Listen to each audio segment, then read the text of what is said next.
サーキット走ってみたいけど何から始めればいいかわからない人が多いと思うので、今回は現役レーサー兼メカニックをしている大阪のカスタムショップフルステージの中西さんと、普段サーキットで運営講師をしている歓喜さんのお二人に初心者の疑問を全部聞いてみました。準備から失敗しないことまで丸ごとこの動画でわかります。動画の最後に初心者向けの壮行会の募集をしているので、ぜひ最後までご覧ください。じゃあ早速なんですけど、サーキットってどうやって走るのかなっていう疑問点なんですけど、ゴーカートみたいに行ってお金さえ払えばすぐに走れるのか、それとも専門の壮行会に参加する必要があるのか、どんな感じなんですかね。基本的にサーキットはライセンス取っていただいて走行するんですけど、それってレースに出るとかそういう目的があってのライセンス取得なんですけども、ただもっと気軽に走れるようにっていうところから、サーキットを貸し切って仲間内で走行していく壮行会っていうような、そこに一元さんが一緒に参加させてもらったりとかっていうようなこともありますし、ライセンスなくともとりあえずノーライセンスで走行できる気軽な参加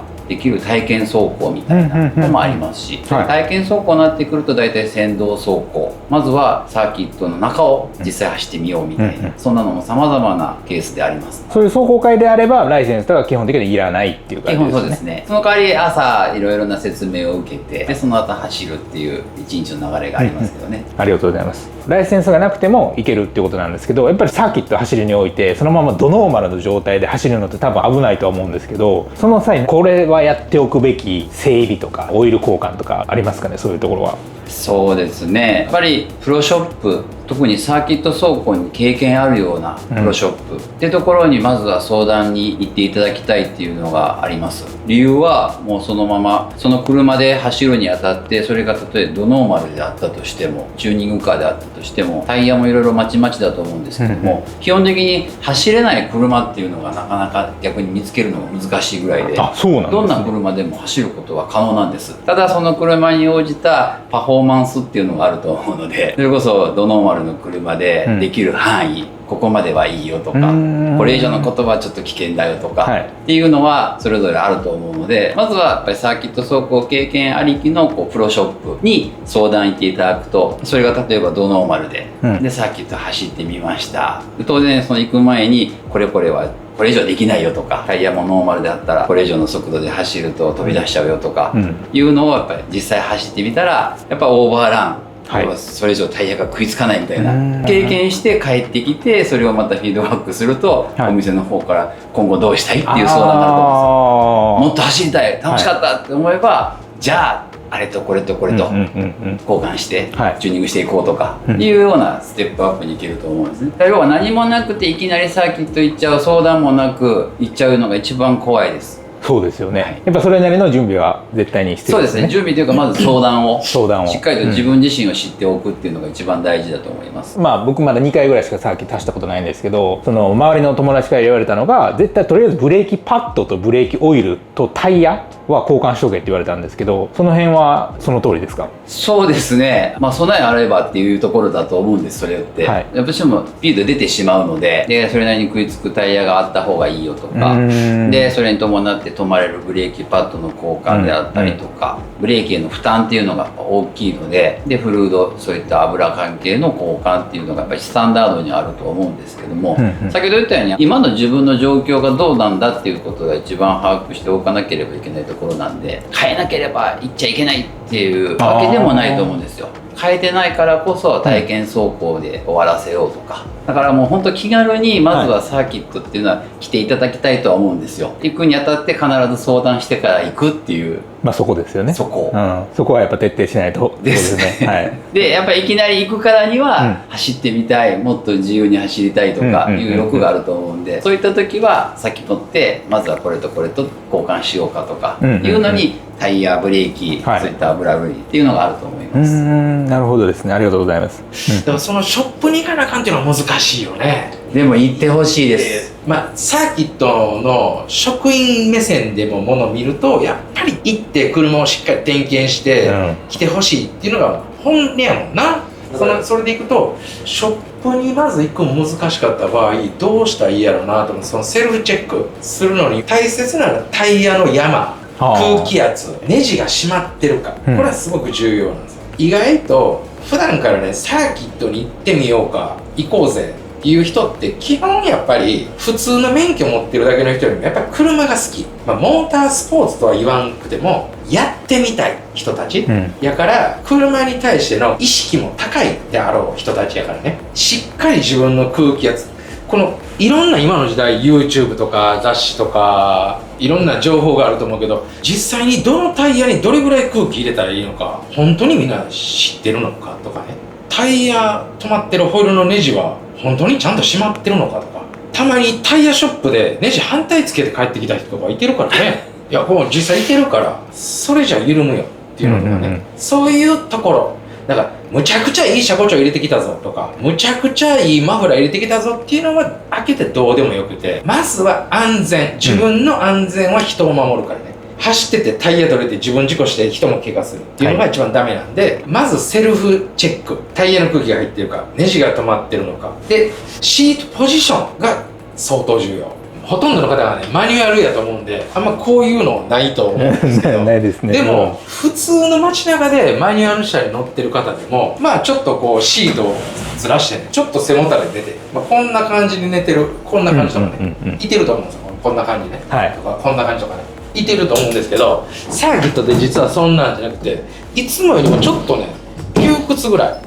な感じに座って、ちょっと背もたれもいつもこんな感じがちょっとしっかり立てる感じ、ここの腕こうもハンドル切れないんでダメで、こうも窮屈がダメで、その人のバランスもあるけどこのちょっとこの遊びがあってねいい感じでハンドルが切れる状態、ハンドル持って180度ぐらいハンドルが切れる状態、この肩が浮かなくてねこの状態ぐらいで、ペダルもしっかり踏んで余るぐらい、余るぐらいなんですね。余るぐらいが理想、この足がピーンってなってしまうとね、もう踏めないんでもう全部踏んでちょっと余るぐらいねが理想っていう、そういうのが大事です。大事ですか、ありがとうございます。他に例えばその初サーキット行くにおいて必要なものってあるんですか？例えばヘルメットとか。まず大きく分けると装備類っていう自分の装備類、ヘルメットから始まって、理想でいくとレーシングスーツ、レーシンググローブ、レーシングシューズといった、結構高価なものになってしまうんですけど、コンセプトは燃えない素材で作られたものなんです、そして肌の露出がない形を整えるっていう、だからフルフェイスヘルメットも理想ですし、メットだけじゃなしに中にマスクっていう要は火が入りにくいっていう、移りにくいっていう難燃性の素材のもので、じゃあそこまでお金かけないとサーキット走れないかっていうわけじゃなく、まずは先ほど言った肌の露出がない形を整えていただきたいので、長袖長ズボンでもいいです。ただ長袖長ズボンにしてもナイロンやポリエステルのような燃えやすい素材は避けてくださいっていうところ。そういうのもあるんですね。できる限り綿素材とか綿の長袖長ズボンは最低限としていただきたいっていうところがあれば、まずはサーキットを走ることは可能ではあります。ヘルメットって結構四輪用のヘルメットってまあまあするじゃないですか、お値段的に、なんでその辺のドン・キホーテで売ってる安いバイク用のヘルメットを買ってやる人もいると思うんですけど、やっぱそういうのって危ないですよね。危ないというか、先ほど言った車ってやっぱり燃えるっていうようなオチがあるので、四輪用ヘルメットって何が違うかって覗き窓のところが極力ちっちゃく作られてるんですよ。確かにちょっと小さいですよね、バイクに比べると。でバイク用のヘルメットっていうのは、当然しゃがんだ形で見たりするので、ここが広いんですね。でそんだけ火が入りやすいっていうリスクが抱えちゃいますよね。そういうところがあるんですね。それ全然知らなかったです。普段原付とかで街の中走られたりとか、バイク乗る方って基本絶対いるじゃないですか。っていうことは需要という数としてはすごい日本国内でも多いわけです、多いですね。でも四輪でヘルメットかぶって運転しなさいっていう交通ルールがないもんですから、需要としてはサーキット走行するだけになります。やってきたらやっぱ作る数が少ないのでちょっと値段が上がってしまう。その分。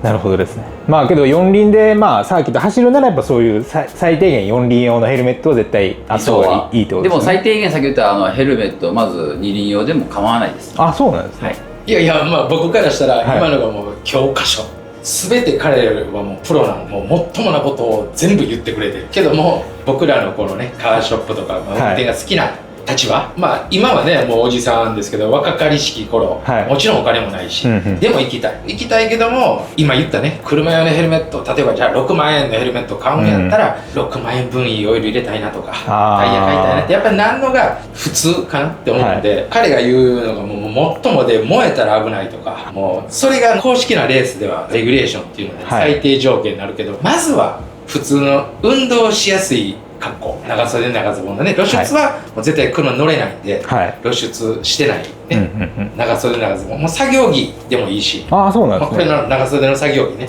で運動靴、なるべく動きやすい運動靴、スニーカーね、がいいです。革靴とかじゃなくて柔らかい運動靴、あとはできたら手袋は軍手じゃない方がいいです。軍手はまあサイズも大きいし、ハンドルに対して滑るんで、イボイボ付きもダメです。滑るんでね。だからこの作業をするような軍手はダメ。バイク用の革のグローブなんかもダメですね。細かい操作できないんで。だからレーシンググローブ、ちゃんとしたレーシンググローブじゃなくてもいいんで、カート用のグローブなんかはね、壮行会ではちょっと安くて使いやすいです。8000円ぐらいですもんね。8000とか6000とかで十分売ってるんで、十分。公式レースにはそれでは出れないんですけど、でも普通の壮行会で行けばもう十分それで同じ役目するんで。でヘルメットも、まあね、彼が言ってるのが本当なんですけど、2000円とかで売ってるのでも自分の安全を守るにはね、とりあえずは大丈夫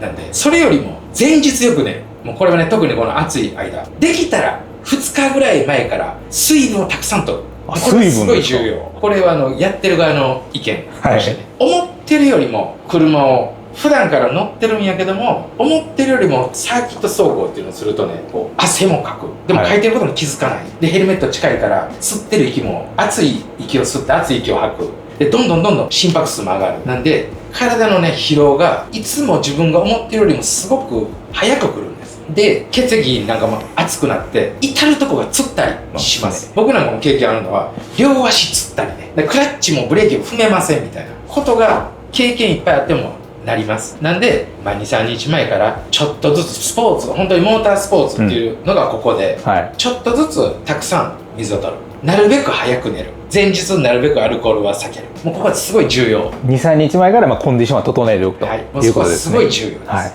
ありがとうございます。あとちょっと僕気になってたのが、サーキット走行会する前にガソリンって大体皆さん満タンにするもんなんですかね。満タンがいいです。これはあくまで今からサーキットに行きましょうとか、まあ、初心者中級者の方向けに言うと満タンがいいです。特にね、今の車、まあ、燃料タンクの位置と形がこうね、半分の形になってる車が多くて、リアシートをまたいだりね。ならガソリンメーターで半分ぐらいになると、半分ぐらいになって街中では別に空っぽまで何も起こらないんやけども、サーキットでちょっと上り道になってカーブしてるところに到達したりするとね、燃料ポンプがない方のフロー系みたいなのが2つになっててね、こっちから吸ってるとしたら、こっち側がこう傾いたら吸えなくなるんですよ。だから急に自分の中ではいつもなったことなくて、ブーンって走ってるのに、自分ではこっから行くぞっていう時にね、ブーンってこう失速したりしたら燃料吸えなくて、そうすると危ないんですよね。失速したら自分では行くつもりで後ろ持ったり前持ったり、想定外に失速するんで、だから危ないんで満タンにしてください。ちょっと重たいけども、そんなことよりも安全第一なんで、でエンジンも潰れない。空吸いっていうのはね、エンジン潰れるんですよ。うまくなればなるほどね、ガソリンの量をギリギリまで減らすんですよ。ちょっとでも軽くでするんですけど、そんなことはしなくていいです。満タンがいいです。満タンですね。わかりました。じゃあ満タンにしていくという。なるべくね、僕ができるアドバイスは、運転以外にできるだけ気を使わないでいいようにした方がいいです。さっきも言ったように、ちょっと動きにくい服、靴、空吸いするかもわからん燃料の量とかね、そういうのは全部いらないです。もう運転に集中するために、いろんな細かい悩みを排除するが大事です。なんか初走行してる時に初心者が起こしやすいトラブルとかってなんかありますか？いっぱいありますね。一番はやっぱり周りに気がいってないっていうところ、先ほど言ったように自分だけじゃないので、周りが見てないからわざとじゃなく寄ってしまってたとか、やっぱそこちゃんとサイドミラーとルームミラー見て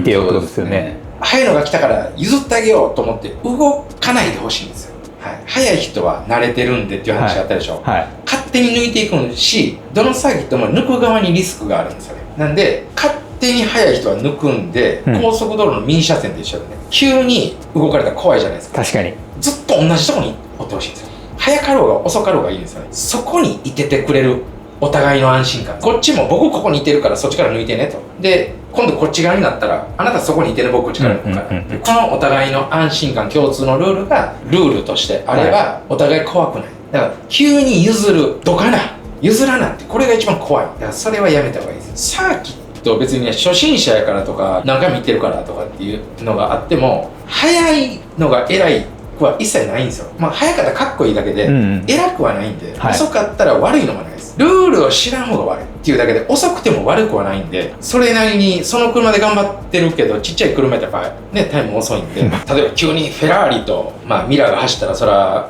普通はフェラーリ勝ちますよね。そうですね。だからミラーがどう避けようが、フェラーリは怖いんで、で、そういう話みたいなもんなんですよ、言うたら。なんで、じゃあ別に俺こっちおっていいんやっていうのをさえ思っときゃね、勝手に抜いてくれるんで、安全です。わかりました。まあこれでとりあえず準備編は全部終わったと思うんで、あとはまあサーキットの旗のルールとか知らないと思うんで、早速サーキット走る際に絶対こう覚えておくべき旗のルールをちょっと教えていただいてもよろしいでしょうか。基本的な旗、もうこれは絶対覚えとかなあかんみたいな。もう先ほど言ったモータースポーツのルールはその旗にしかないんですよ。旗だけみたいな。あとのなんか走行におけるところの部分って各競技会で決めてることなんで、この車は改造どこまでしていいのか悪いのかは競技会のルールで、そのサーキットでコースインする場所がここだとかピットインはここだっていうのは、これは各会場の施設の紹介になるので、必ずしも右から入りますよとか左から入りますよとかっていう決まりはなく、その会場の要はトイレここですよっていうのと同じように、先ほど言ったルールとしては旗さえ覚えておけば、日本国内はもちろん海外も行けるってなってくると、最低限の旗ってなってきたら難しくて、一通り全部一応旗は覚えておかなきゃいけないのはあります。ただその中でもまあ一番頻繁に出るケースっていうのはやっぱあります。そこから順番に紹介していった方がいいですかね。難しいのが旗ってね、ほんまに全部覚えてるつもりが、さっきも言ったみたいに車に乗るとね飛ぶんで、あの色何やったっけ、主要な何個だけをねもう重点的に覚えて、それ以外はもう怖かったらピッと帰ってくるぐらいにした方がね、もうそれしかサインがほんまにないから喋、りかけられへんでしょ。あなたどうなってる、もしかしたらあなたの車が潰れてるよっていうのも実は旗で出してるんですよ。でもそれもねあんま出ないんで、覚えたらいいんですよ。覚えたらいいけども、さっきも言ったみたいに飛ぶんで、そのねあなたの車潰れてますよという旗は、実はあなたはペナルティーですよとかとちょっと似てるんですよ。これどっちやったっけみたいになるからね、そこが難しくて、黄色緑赤やな。もうそうですね、黄色緑赤黒ぐらいかな。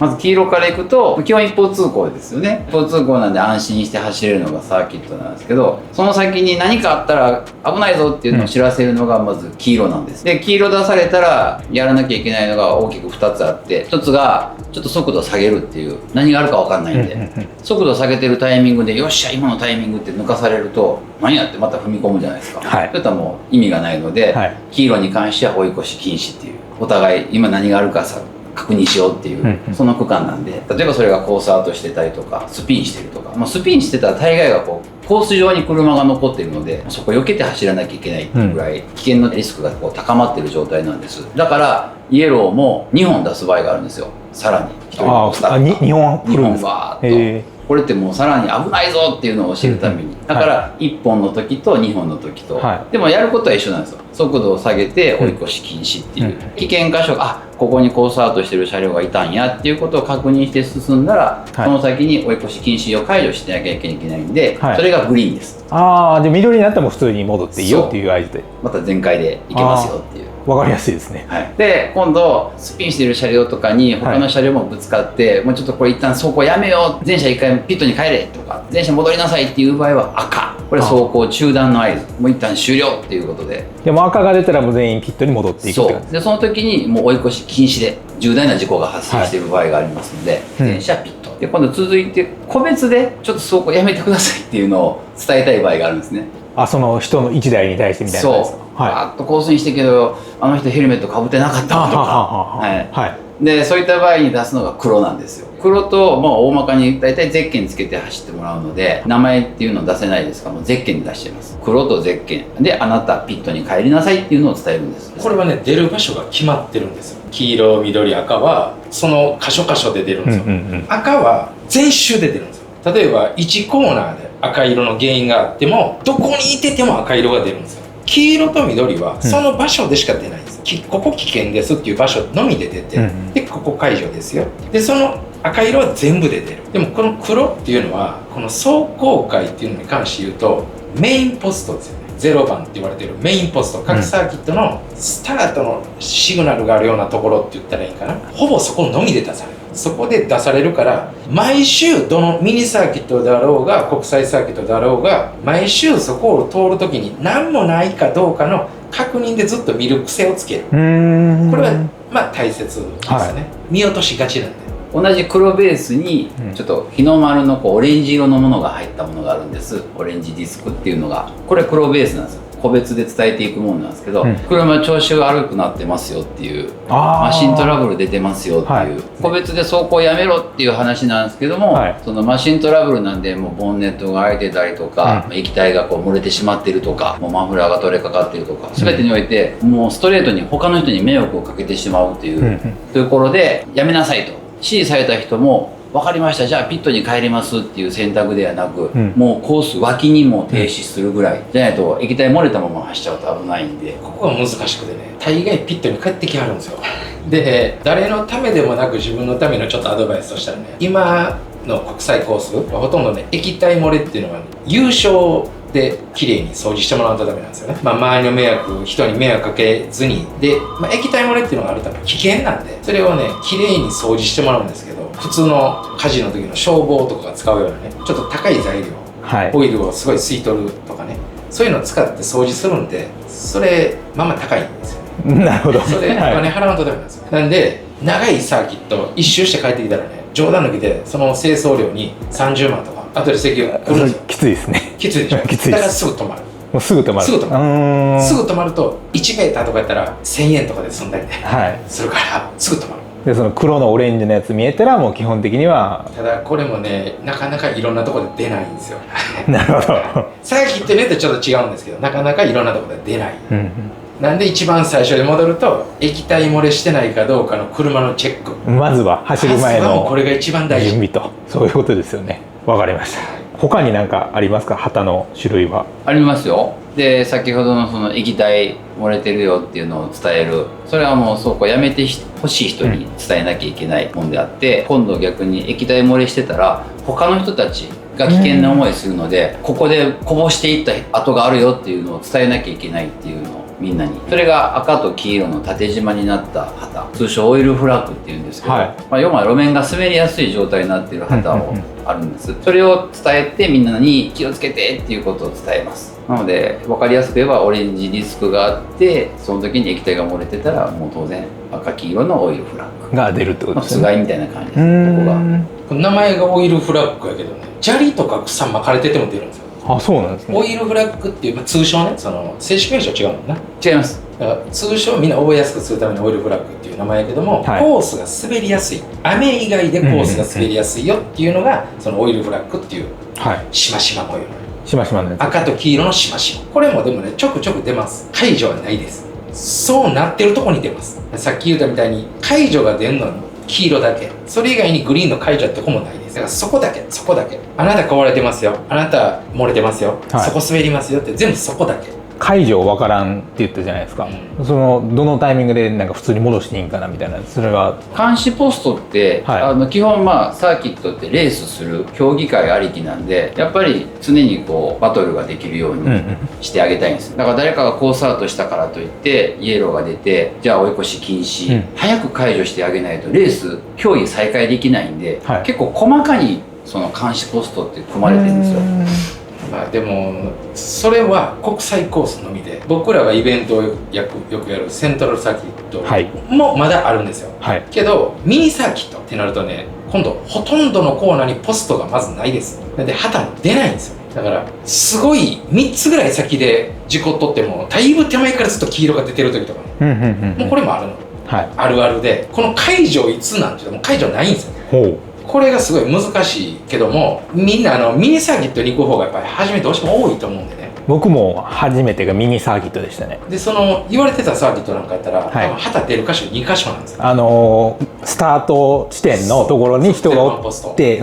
そこぐらいやったんじゃないかな。あとなんか途中で人が来たぐらい、一箇所あったんちゃうかなと思うんだけど、 2人ぐらいでしたね。だからその間にあるとこは全てそこでしか黄色も出ないんですよ。あでちなみにイエローは出ないんですよ。それは自分で確認したらそっから以降がグリーンやっていうね、うんうんうん、ミニサーキット、はい、これミニサーキットはいで、さっき彼が言った国際コースなんかはたくさんのポストがあるから、その箇所を過ぎてグリーンが出るまでの区間ずっと追い抜きにしやがって、そのグリーンがついて初めて追い抜きできますよっていう、その辺のねこう加減難しいですよね。これはもう初めて行ってみやんことには徐々に覚えていくルールで、初めはやっぱ黄色が出ると常にビビっとってもいいと思うんですよ。そういうことですよね。あとは走りすぎると温度上がりすぎてオーバーヒートとかなんかありそうな気がするんですけど、まあ目安じゃないですけど何分走ったら休憩するみたいなとかってあるんですかね。一番季節によるやろうけどね、はい、その冬場やったら大概の車はもう走れてまうから、夏場ね大事なのはほんまの初心者向けの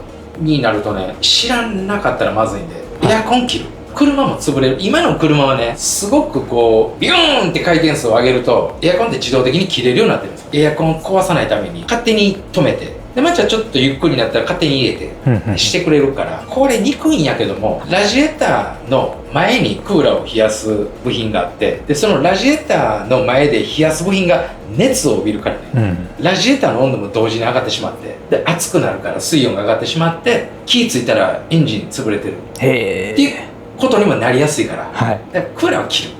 ここも言ってないけども、運転席の窓は何番暑くてももう分かりやすく言うと前閉閉める。助手席とか後ろの席がある人は開けても大丈夫。どのサーキットもこれは共通で、理由はもしも事故した時に運転手が手が出てしまうっていうね、人間の癖があるから、これを出さないためにレーシングネットっていうね、このアフターパーツで売ってるネットをつけると開けても大丈夫やけども、初め普通の車にはそういうのがないんで、窓は閉める。運転席の窓は絶対閉める。でクーラーを切る。この辺はね、窓閉めなあかんよとかみんな知らんからね、夏暑いから開けるでしょ。絶対開けますね。下手しいクーラーつけるでしょ。つけますね。でも潰れるんで、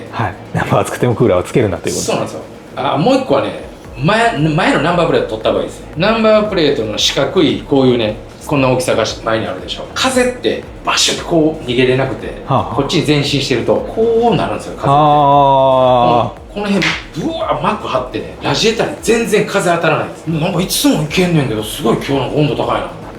プレートついてたって、これ取ったらシューって下がったりするんですよ。これもね、最新になると難しいんですよ。なるほどですね。現行の86とか、ヤリスとかトヨタがやってる公式レースは実はこのナンバープレートも取ったらダメなんですよ。そんなんあるんですね。でもね、車もさすがトヨタっていうぐらいね、それつけても大丈夫なように作られてるんです。でも大半の人は取った方がいいです。壊れにくくなるんで。じゃあエアコンオフにして窓全部閉めてナンバー前だけ外して、あとは気をつけて走るって感じですね。追加メーターってアフターの追加メーターやっぱついてない人多いんで、純正の水温計頼りになるんですよね。水温計は直線で見る癖をつける。真ん中やったら OK。真ん中よりも純正の水温計が真ん中よりもちょっとでも上がったら、もうその週もすぐやめてクーリングしてピットに入った方がいいです。純正ってちょっとねアバウトなんですけど、真ん中より上におるとだいたい100度は超えてます。なんですぐ止まるんじゃなくて、その週クーリングか下手しいもう一周クーリングして、で帰ってきて止まってボンネット開ける、にした方がいいです。普通ねあんまり見る癖ないんでね。でもサーキットっていうのは本当に街乗りとはちょっと違う温度域になるので、そこは見た方がいいです。4K とかってなかったですもんね、普通の純正は。気にしなくていいです。気にしなくていい。いいオイル入れてきてください。いいオイル入れて、で一番気にするのはやっぱ水温がね上がってると油温も上がってるんですよ。そういうことですね。わかりました。じゃあ水温計をとりあえず見ろということで。OK です。ありがとうございます。あとはなんかそのサーキット走ってるとなんか他の車と当たるとかあるじゃないですか。でもし当たった時って普段入ってる自動車保険とかってあれ使えるんですかね。使えないです。使えない。クローズドサーキットって言って、そのサーキット内は使えなくて、厳密に言うとね、サーキット保険っていうのをやってる保険会社もあって、その日1日ちょっと割高な保険料を払ってくると、効くっていう保険会社もあるけども、今はねほとんどないです。何よりも大切なのはまず自分悪いなと思ったら謝る。ひたすら謝る。もう本当に冗談抜きで謝らない人がいてて、もうどう見てもあんた悪いよ、誰がどう見てもあんた悪いよって言っても謝らない人がいてるから、共通の遊び場なんでね、みんな次の共通の遊び場、また行きたい、また会うかもしれないから行ける環境を作らないとダメで、失敗はもうみんなあるかもしれないでしょ。でもちろん僕もあるから、自分のせいで当ててしまったなと思ったら、まずはその人のところに行っても謝る。うひたすら謝る。まあね、その先はちょっといろいろね、個人的に直してくれっていう人もおったりするけども、基本はね、もうごめんなさいって言ったら気ぃつけてねっていう感じで終わらんとね、仕方ないんですけど、すごく重要なのは、ほとんどの人が乗ってきた車で走って乗って帰らなあかんぞってことを理解しとかんと、熱くなりすぎたり、遊園地とかね、レンタルのゴーカートとかやったらもうその場で潰れても帰れるんですけど、帰れなくなるんで、ここをね、熱くなりすぎると本当に大変で、何にも帰られるようになってる人見てきたからね。あ、そうなんですね。そうなんですよ、はい、あの人どうやって帰んねやろみたいな人いっぱいいてるから、はい、まあ帰ることも考えて、そうなんですよ。ちゃんと多分その走れる人らはね、考えれてないんですよ。熱なりすぎて。そうなんですよ。あでもさっきも言ったみたいに180キロ同士やったらね、あ、はい、分からんくなるでしょ。普段そんなスピードで走ってないのに。走らないですね。だからそうなりがちや。こう俺は速いんだとか、うん、俺の車はかっこいいんだよりも、あれなんかいつもしてない音してないかとか、なんかいつもよりガタガタしてないかとか、そっち側を気にした方がいいですね。もうなんか違和感感じたらもうすぐ戻る。すぐ戻る。そう重要、相当重要です。で例えばなんですけど、コースアウトした時ってその時ってどうすべきなんですか？そのコースアウトした時の対処方法。そうですね。こうしなきゃいけないっていうのは実際ないんですね。コースアウトした車両が出た場合、そのドライバーがそこからすぐに降りて避難、要はもう車を放置して逃げる、要は多重クラッシュっていうのが一番怖いので、ドライバーが降りてくる、これが一番いいんですけども、ドライバーが降りてこない、じゃあ復帰しようとしてる、これ後ろから来なければいいですけども、もし来てたらえらいこと、でもとりあえず来なかった、じゃあ単独でコースアウトしただけなんで復帰できるもんなら復帰していただいてもいいんですけども、そういったところも踏まえてあるちょっと一つの事例としてご案内するので、あとはもうその時のこう状況に応じた対応方法は異なるんですけども、ちなみにちょっと書いてみたんですけども、サーキットの構成っていうのがこうアスファルトを通常走っていくところなんですけどね、その縁にはグリーンゾーンと呼ばれる芝生のエリアがあるんですよ。というのもコース上にこう土が流れ込まないように芝生の根っこでこうしてるんですよね。でよくコースアウトするところはその芝生が剥げてますので、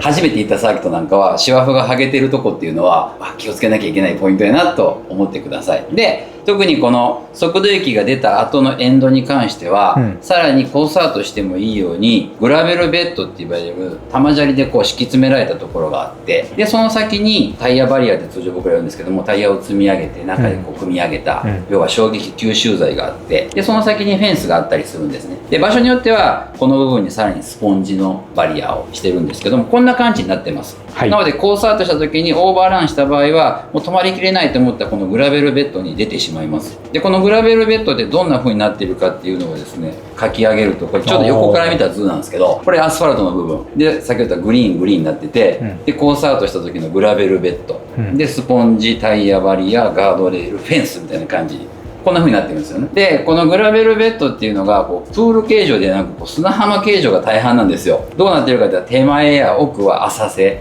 で中央部分が深くなってるんですよ。深いとこ最大でこう80センチぐらいあったりするんですね。めちゃくちゃ深いですね。はい。なのでザザーッと本当オーバーランして中央部分まで行った場合って無理に出ようと思ってタイヤを変えてしまうと、書けば書くほど深みにはまってしまいますし、最初のワンクッションでなんか動きがあるな、出れるなと思ったらこれ出ていただいてもいいんですけど、当然こうガサガサっと出た時にバンパーとかいろんなところにこのグラベルのこの石が入り込んでしまうんです。それをそのままコース持ち帰ってしまうとどうなるかって言ったら、もう走り始めるともうコース上がもう砂利まみれになって、次来た人たちが先ほどの場合ここでコースアウトして復帰したとしても、次来た人たちがこの砂利を踏んでしまって、これが原因で飛び出してしまったりとか、はたまた拾い上げた石がもう後ろの人にさらに飛び石で、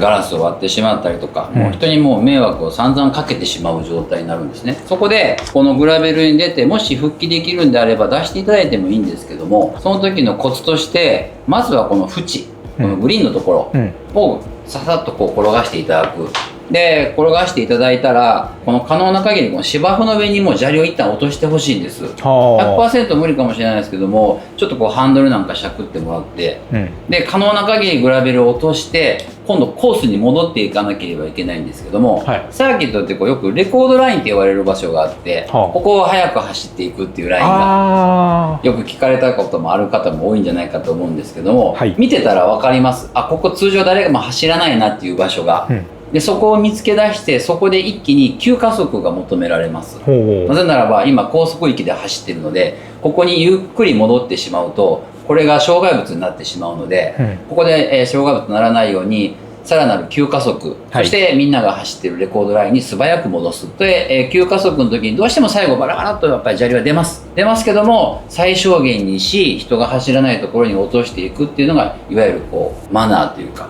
人に危害加えず自分がまた元に戻るっていう、これが理想の形ですが状況に応じて場所に応じてっていうのは異なると思うんですけども基本はやっぱり概念としては人に迷惑かけないっていう、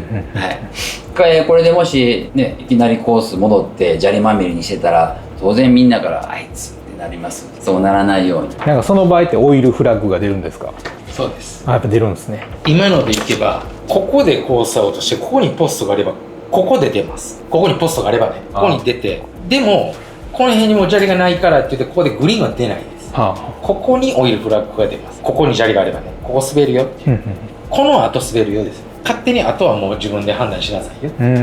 で今のコースアウトもうちょっと大事なのはこのオイルフラッグが出るのも重要ですけど何よりもこのコースアウトして車が止まった時のドライバーの行き先ですね。初めはそれをみんなわからないんでどこに逃げるか。そうですよね。ここ抜けてましたね。今復帰方法だけお伝えしたんですけども、はい、本来ならばコースアウトした場合抜けれないケースの方が多いんでドライバーは装具類つけたままヘルメットをはじめ全てグローブもつけたままコースと反対に逃げてください。壁まで行くとタイヤバリアっていうのが先ほどこんな感じで積み上げられているのでこのタイヤバリアによじ登って向こうへ行くと。でこれはもうサーキットによっていろいろなんですけど、このフェンスに切れ目がこう等間隔で設けてあるはずなので必ず外まで出れるようには作り上げられしてます。なければそのまま走へ行くとどこかしら外へ逃げる場所ができるので、必ず高い位置遠くへと逃げてください。で逃げた後なんですけど、走行終了後に車両回収に救助に行きますので、その時にそのドライバーがいなくなってしまわないようにだけ近くにいてください。待っとけばいいってことですね。ただこのグラベルってガサーッと飛び出した時に割と皆さん知らないんですけどもものすごい勢いで砂利吹っ飛ばすんですよ。でその砂利がこの逃げてる人のところにそれこそ凶器として飛んでくるので、基本ヘルメットは脱がないそのままかぶっといてください、じゃないと危ないので、で本当に安全な位置まで逃げ切れた場合もう絶対物が当たらないとか、そういったところであれば、暑いので脱いでいただいても構わないんですけども、サーキットによってはもうこれが NG であったりとか、してますのでそのあたりはサーキットそれぞれの施設の案内があると思いますので、それに従ってください。わかりました、ありがとうございます。この時の補助が1個あってねよくありがちな光景としては接触してコースアウトしたり自分の失敗でますコースアウトしたりした時にみんなが自分の車が気になるどこかが潰れてる当たってる気になるから急に降りてボンネット開けてみたりとかねフェンダーのとこ覗いてみたりとかねしてる人たまにいてるんですけどもうこれも即赤旗が出ます。もう人がそこにいてるんで次突っ込んできても引かれるんで、ね、そういうことですよね、だからまずもうここに行ったらはっきり言って車出れない、間違いなく突っ込んできた車を止めるために作られてる場所なんでもう出れないです。なんで一番大事なのはエンジンを止める。エンジン切れたらいいんですけどエンジンを止めて逃げる。稀に真夏なんかは急にエンジンストンって止まった場合ねこう発火する恐れがあるんですよ。熱だまりが急に止まるんで走行してる時には風があるからねいいんですけどこれが急に止まるとボッっていう、燃えるものの塊体なんで液体であったりプラスチックとかそういうのがね火が出る可能性があるんですよ。そういう時でサーキットってねこう等間隔に消火器も置いてるんでそうなんですね、それはねもうどんどん使っていいです。わかりました。であと最後フラッグでいくと走行終了っていうのを合図出すそれがチェッカーフラッグ、よくご存知の方も多いと思うんですけど白黒の旗なんですけど、それが出たらチェッカーっていうのを受けます。受けたらその周回でピットに帰ってくる。くれぐれもチェッカーのところにもう一度帰ってくることがないようにだけでチェッカー見えたらもうそのままピットに戻る感じ。そうです。ピット入り口っていうのがありますからその入り口から、コース出口ですよね、コースから出ていく場所があるので、そこまで向かってくださいっていうことで、わかりました。今日はいろいろと教えていただいてありがとうございました。あ